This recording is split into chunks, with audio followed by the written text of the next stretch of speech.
ಮುಖ್ಯ ನ್ಯಾಯಮೂರ್ತಿಗಳ ಮೇಲೆ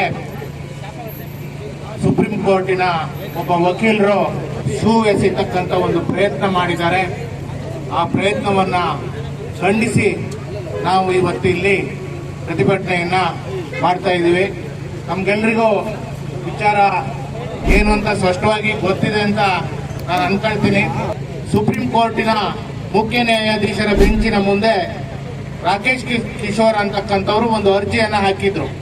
ಆ ಅರ್ಜಿ ಏನಪ್ಪಾ ಅಂತಂದ್ರೆ, ಖುಜರಾವಿನಲ್ಲಿ ಇರ್ತಕ್ಕಂಥ ಮಧ್ಯಪ್ರದೇಶದ ಖುಜರಾವಿನಲ್ಲಿ ಇರ್ತಕ್ಕಂಥ ಒಂದು ವಿಷ್ಣುವಿನ ವಿಗ್ರಹ ಹಾನಿಗೀಡಾಗಿದೆ.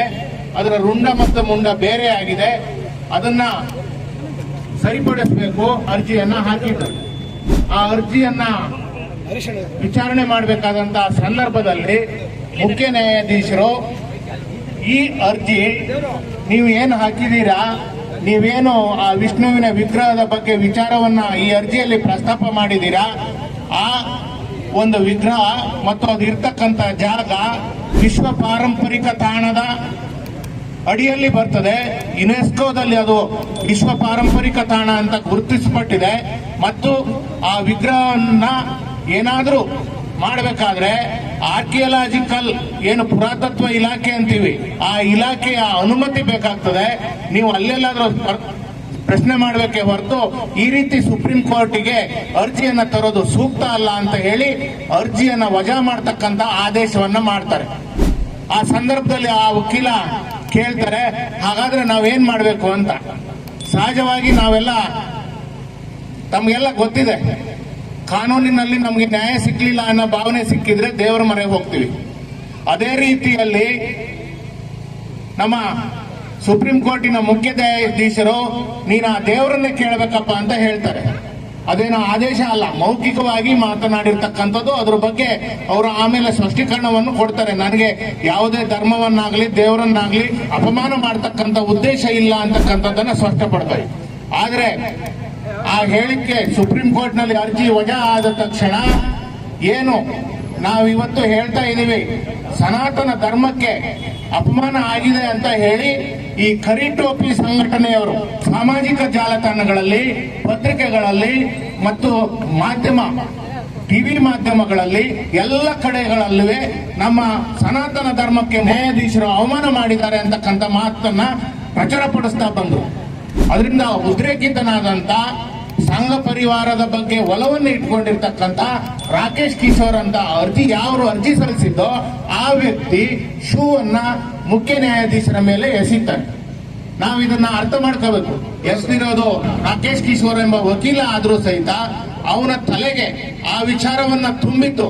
ಸನಾತನ ಧರ್ಮದ ಹೆಸರಿನಲ್ಲಿ ಏನು ತನ್ನ ನಂಬಿಕೆಗಳ ಆಧಾರದ ಮೇಲೆ ತೀರ್ಪು ಕೊಡಬೇಕು ಅಂತ ಹೇಳಿ ಸುಪ್ರೀಂ ಕೋರ್ಟಿನಿಂದ ಆದೇಶ ಬರಬೇಕು ಅಂತಕ್ಕಂಥ ನಿರೀಕ್ಷೆಯನ್ನ ಉಂಟು ಮಾಡಿದ್ದಂಥದ್ದು, ಆ ವಿಷಕಾರಿ ವಿಚಾರವನ್ನ ತುಂಬಿದಂಥದ್ದು ಈ ಕಾಕಿ ಪ್ಯಾಂಟು ಮತ್ತು ಕರಿ ಟೋಪಿ ಸಂಘಟನೆಯಾದಂತಹ RSS ಅಂತಕ್ಕಂಥದ್ದನ್ನ ತಾವುಗಳು ಇಲ್ಲಿ ವಿಚಾರವನ್ನ ಮಾಡಬೇಕಾಗ್ತದೆ.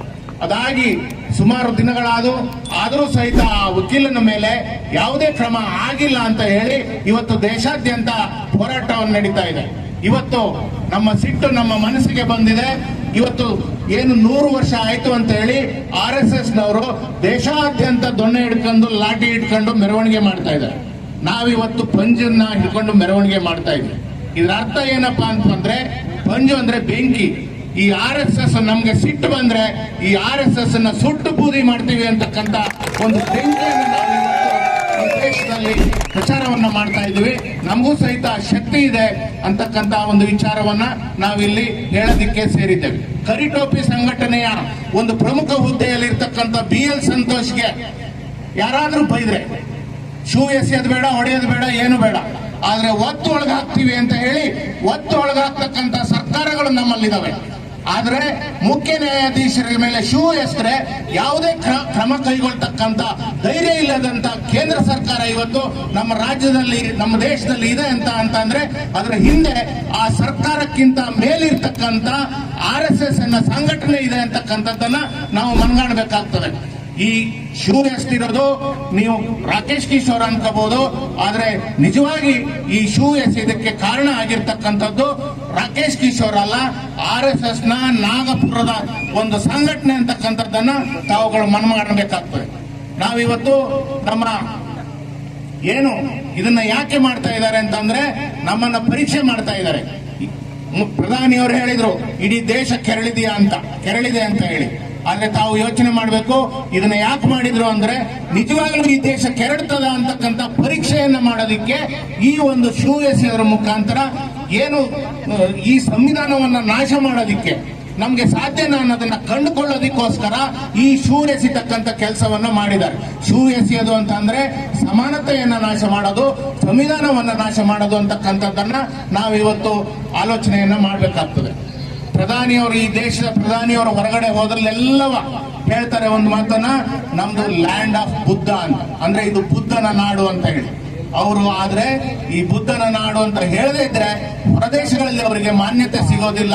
ಇದು ರಾಮನ ನಾಡು, ಇದು ಕೃಷ್ಣನ ನಾಡು ಅಥವಾ ಇನ್ಯಾವುದೋ ನಾಡು ಅಂತ ಹೇಳಿದ್ರೆ ಮಾನ್ಯತೆ ಸಿಗೋದಿಲ್ಲ ಅನ್ನೋ ಕಾರಣಕ್ಕೋಸ್ಕರ ಹೊರದೇಶಗಳಲ್ಲಿ ಬುದ್ಧನ ನಾಡು ಅಂತ ಹೇಳ್ತಾರೆ.